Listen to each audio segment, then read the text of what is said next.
আসসালামু আলাইকুম এভরিওয়ান।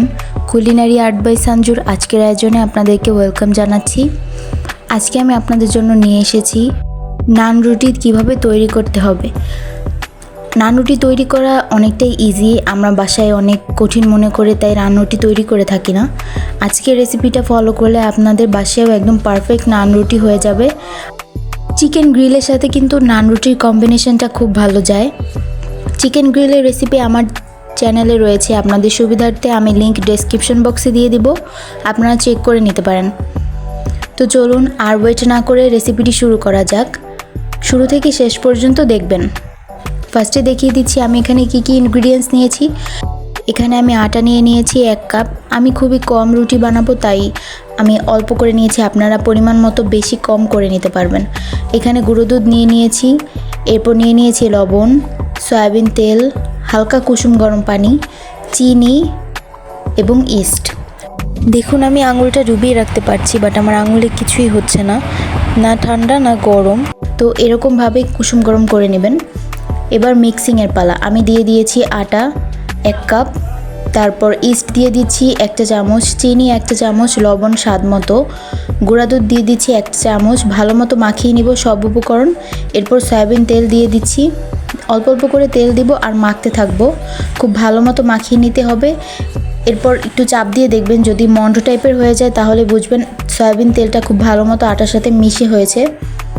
এরপর আমি অল্প অল্প করে কুসুম গরম পানি অ্যাড করব আর মাখিয়ে নেব। দেখুন খুব বেশি নরম বা খুব বেশি শক্তও না, এটা একদম মিডিয়াম টাইপের হতে হবে। এরপর আমি একটু তেল দিয়ে ভালো মতো গোল শেপ করে তারপর বাটিতেও তেল মেখে নিব, যাতে এটা যখন ফুল উঠবে বাটিতে যাতে লেগে না যায়। আর উপরে একটু তেল দিয়ে দিবেন যাতে ড্রাই না হয়ে যায়। এরপর আমি এভাবে ঢেকে দিচ্ছি, আপনারা চাইলে র্যাপিং পেপার দিয়েও ঢাকতে পারেন। এরপর আমি এটাকে রেখে দিয়েছিলাম 1 ঘন্টার জন্য। 1 ঘন্টায় এইটুক ফুলেছে।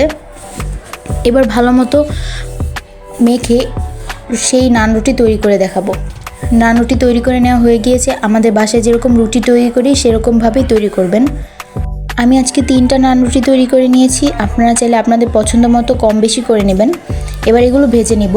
আমি নান রুটির গায়ে তেল এবং পানি একসাথে মিক্স করে মাখিয়ে নিয়েছি, তাহলে আমাদের তাওয়ার উপরে ভালো মতো লেগে থাকবে এবং পিছনে কালারটাও অনেক ভালো আসবে। দেখুন যখন এভাবে ফুলে উঠবে তারপর আমি আস্তে করে উল্টে দিব। উল্টে দেওয়ার পর দেখুন পিছনে কিন্তু একটা গ্রিল টাইপের কালার চলে আসছে। ভালো মতো চেপে চেপে রুটিটা ভেজে নিয়েছি। ব্যাস তৈরি হয়ে গেল আমাদের নান রুটি রেসিপি। দেখুন কতটা সফট হয়েছে, আমি একদম হাতের মুঠোয় নিয়েছি, এবার অটোমেটিক খুলে যাচ্ছে। এটা কিন্তু হুবহু একদম রেস্টুরেন্ট স্টাইলের হয়েছে। আপনারা চিকেন গ্রিলের সাথে খেয়ে দেখতে পারেন, খুবই ভালো লাগবে। এরপর আপনারা নেক্সট কী রেসিপি দেখতে চান অবশ্যই আমাকে কমেন্ট করে জানাবেন। আমার রেসিপিটি যদি ভালো লাগে এবং আমার চ্যানেলটি যদি আপনাদের কাছে ভালো লাগে তাহলে প্লিজ আমার চ্যানেলটি সাবস্ক্রাইব করে দিবেন এবং একটা লাইক করে দিয়ে আমার পাশে থাকবেন। আমি নিত্য নতুন রেসিপি নিয়ে হাজির হওয়ার চেষ্টা করব। সবাইকে অসংখ্য ধন্যবাদ। আজ বিদায় নিচ্ছি। আল্লাহ হাফেজ। আসসালামু আলাইকুম।